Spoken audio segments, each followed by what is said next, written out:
Hello there, this is a retro Asperger's Guide on, and this is GRADIUS Origins, Nintendo's lovely Switch console. It's a compilation of several Gradius themed games by M2 Shot Triggers. Here's a warning, please play in a well lit room, because lasers can burn your eyes. Right, we've got the title screen here featuring colourless ships, and here's the list of games. So we've got Gradius, we have got Salamander, we've got Life Force, Gradius 2, Gradius 3, Salamander 2 and Salamander 3. And here's the submenu. We have lots of things to look at in here. What's the other thing saying? Just boring stuff. Settings. So the settings for this game, there are some global settings, including the language option, but you can't set global settings for display options. If you're an achievement hunter, there's achievements there. And it looks like we've got anything that shows you all the enemies that you can fight in each game and their points score. And here we've got some concept work. Let's go and look at Salamander 2. Oh, look, we've got pre-rendered spaceships. How exciting. There's Lord British looking very pointy. Space Slug. And another Space Slug. Third Space Slug. Salamander 2's got a lot of space slugs in it. Here's some concept artwork, which isn't, it's not all that, is it? It's just kind of line drawings with colours on them. Who would have thought concept artwork could be so simple for such a high-profile game? So we've got that for every game by the looks of it, and you can listen to the soundtracks of these games, which is interesting. Prelude to title, something that said there. Right, so let's play one of the games. Let's go in reverse order. Let's play Salamander 3. We're going to play that in original mode. Look at here. We've got some settings I've applied. So I've taken all of the wallpaper down. I've redecorated, and I've taken the widgets off. There are widgets. With this being an M2 game, you can get widgets around the side of the screen that give you nonsensical information for people who don't understand what they're doing anyway. This is some sort of story there, and we have a title screen. Okay, because I've played through this game and completed it, I get a stage select. We've got Lord British and Big Viper. Big Viper always, to me, sounded a bit like a hitman or a wrestler, and Lord British sounds a bit like Jacob Rees-Mogg with the spectacled Burke. Here we have the graphics and the gameplay. So this update of this Salamander game here, the one I'm looking at with my eyes, is kind of fun to play, and I would say the first level is probably the best looking level. It suffers a bit from, let's talk about graphics first, it suffers a bit from pre-render syndrome. There's quite a bit of pre-rendered stuff in here, but this kind of organic thing looks a bit hand-drawn, so that's okay. Got a warpy background. Visually, this game is all over the place. It's kind of, some of it looks really cheap, some of it looks really expensive. I don't know if they had like an individual artist per level or sprites. I don't know how they split that, but the person who did this level was obviously fully on board with creating graphics.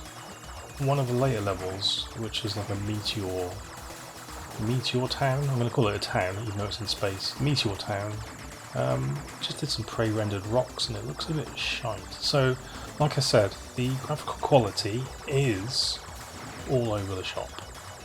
Systems wise, it takes some cues from Salamander 2. You can power up your weapons twice. You can have more than one shield on your ship. You get shields eventually covering all angles of your Big Viper in this case. You can see here that once you die, your power-ups get spat out, and that's okay when there's not a lot happening on screen. But when you're in the later levels and there's lots of shizzle flying around, it's actually very frustrating, but we'll get to that in a bit. The power-up system, yes, it's similar to Salamander 2 where you can click the same thing twice and it powers it up. Instead of launching your options at the enemy's face, as in Salamander 2, you get like an R-type style charge shot, which I've just done here, which powers up your weapons for a limited time. Your options turn grey, and eventually they'll turn back to blue again, and you can kind of use the power-up shot again. It's actually quite fun, that mechanic. I like that mechanic. My options here are doing something weird. They're kind of flying in an odd formation behind me, and that's because I've picked up a power-up called Multiple Change. And it changes your multiple structure. I've changed it back to be like a tail. The tail is the best version. The other multiple thing was just annoying, I find. So it's a straightforward kind of game. You shoot shit, you don't die. Ripple laser's always fun to use. Yeah, it's Salamander. It's not Gradius. So the music, not as iconic as the other Salamander soundtracks, I find. In general, I like this game. I do like it. It's got very little imagination in it. It riffs on levels from the original Salamander and Salamander 2 in terms of environments. Like, it basically steals them straight up sometimes. This is obviously a bit like the Meteor stage in the original Salamander, but I would say probably a little bit uglier, given the fact it's taken them 40 years to come up with this. I'm not that impressed. And look, I've got a force field on my side now. Look at that. Look, I can have more than one force field. How exciting. So all the levels actually just rip off other Salamander games and Gradius games. It's a little bit lacking in imagination. But the game plays nicely until you get to a point where there's lots of enemies on the screen and you die, and then you try and pick up your weapons and you just die instantly again because the odds are stacked completely in the enemy's favour. That's irritating. So the balance of it is a bit out of kilter, I would say. And other than that, it's cool. It's probably because it's supposed to be like a two-player game. So if I die and my mate's on the screen and he's got all of his weapons, it's very easy for you to then pick up all your weapons that you've spawned when you die. But if you're by yourself, it's much harder. Even some of this music is updated versions of classic Salamander tunes, which is fine. It's just sort of higher fidelity CD quality versions of those tunes, which is either to your taste or it isn't. I mean, I like the original chip tunes, to be fair. So if I was going to rank the Salamander games, I would rank this one in third place. Salamander 2 in second place, and the original Salamander as the best Salamander game. It's cool. Is it worth buying the cartridge for? No, because you've got all these other games on here as well. So here's a quick look at Salamander 2. I'm not going to play every game for multiple levels, I'm just going to play potentially a single level of each game from now on. Salamander 2 is again a bit of a pre-rendered nightmare, and maybe apart from level 3, it's an ugly game, but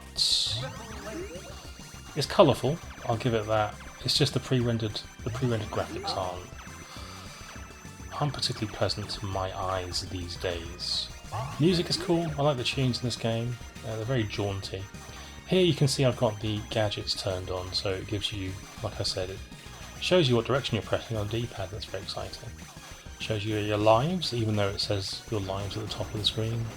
Pretty stupid. Tells you how many options you've got, which I can see because they're flying around my ship. So the gadget things are pretty useless, I would say. There's multiple gadgets that I've turned off here actually.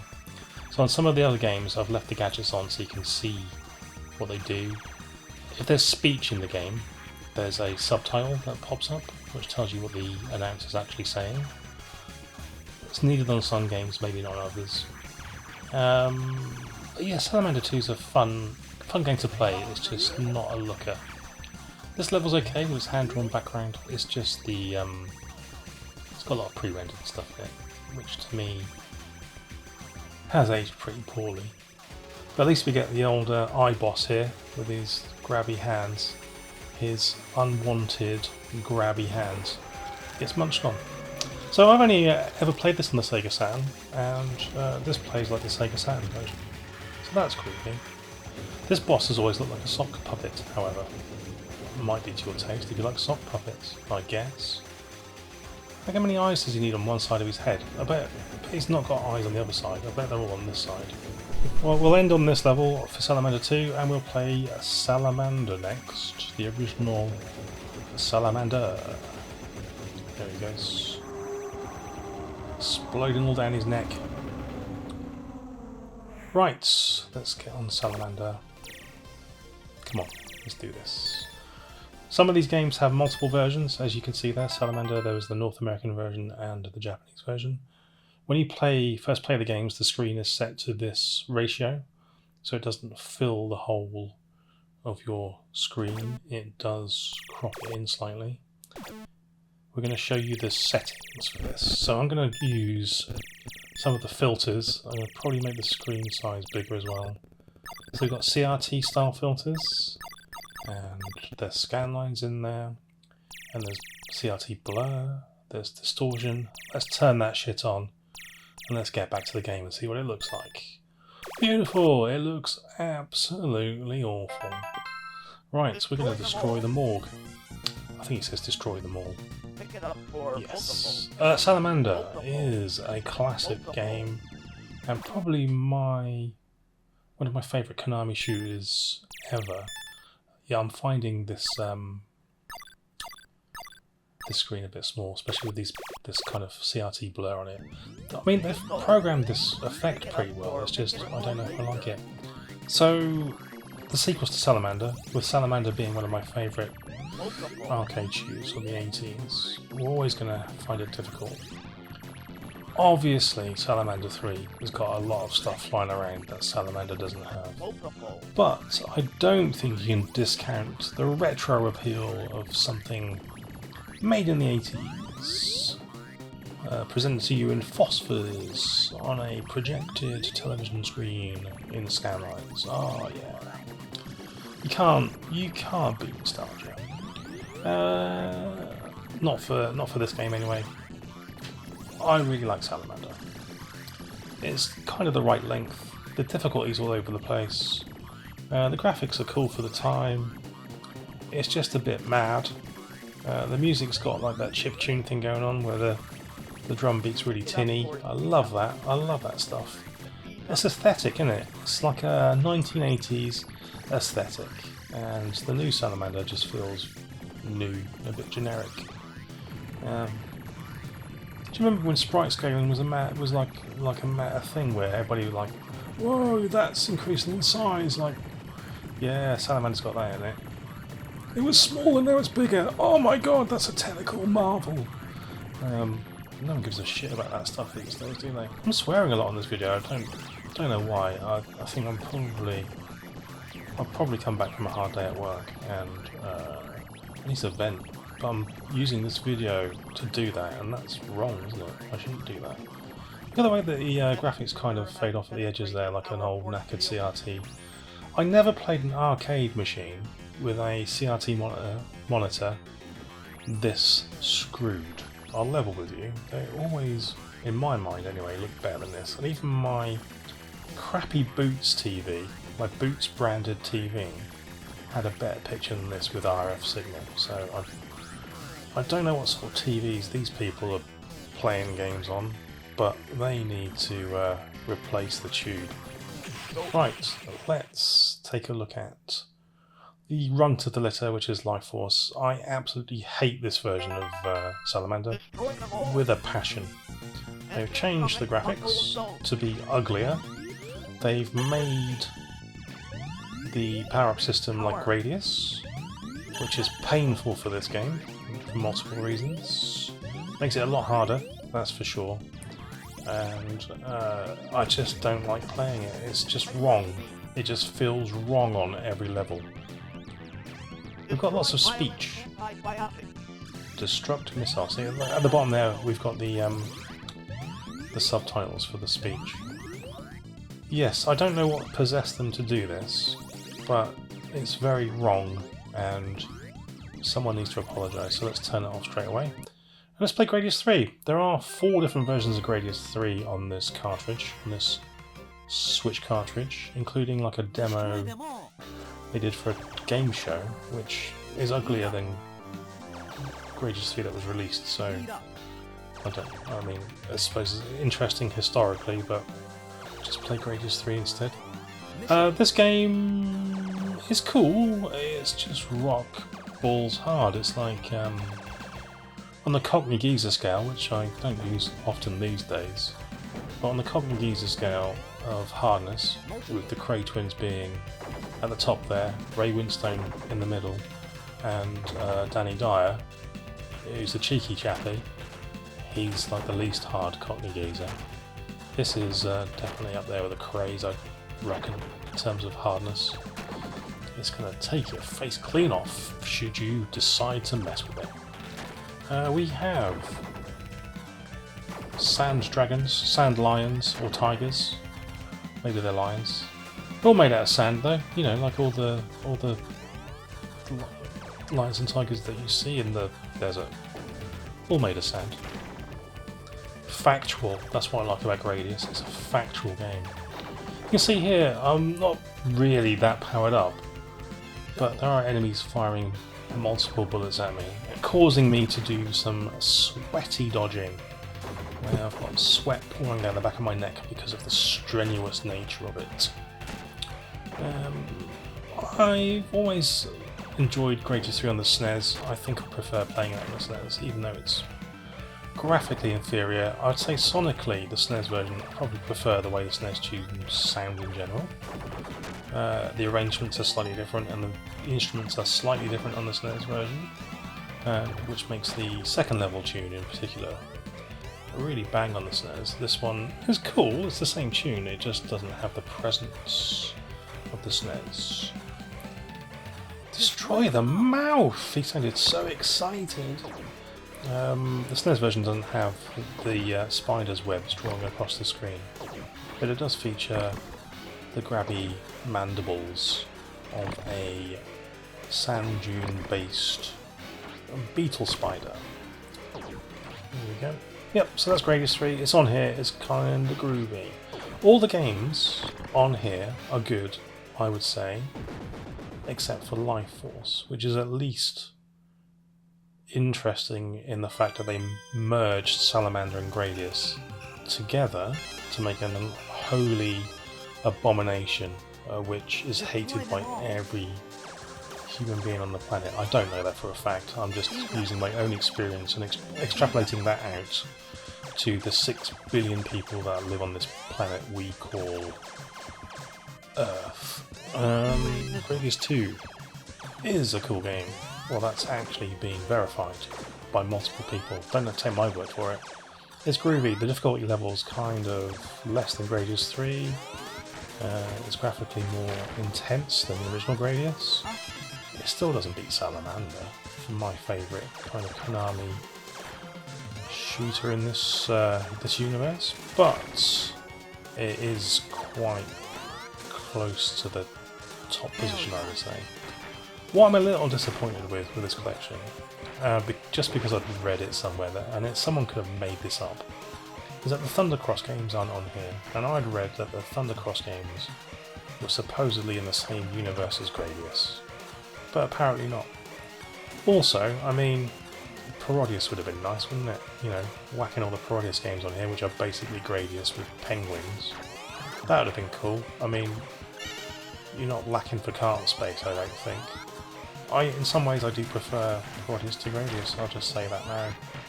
That might be, to some people, blasphemous. But to me, it's just stone cold facts. I do like these dragony things. The Konami did like their segmented dragons, and it looks pretty cool on here. There's no Gradius 5 or 4, obviously, so I guess that's coming later. There's no Gradius Gaiden. I guess that's coming later on a second compilation. I don't know what else they would put on there. There's the There's that 3D Gradius game, which has got the word Sol in it. It's not got the word Gradius in it, but it is Gradius in 3D. Apparently that's not a very good game, but I guess that would come out on a sequel to this cartridge. So this isn't, by any stretch of the imagination, a complete Gradius collection, but it has got all the mainline quality Gradius games on it, plus the Salamander 3 game, which, as I've said, is good, but it's my least favourite Salamander game. So, yeah, there we go.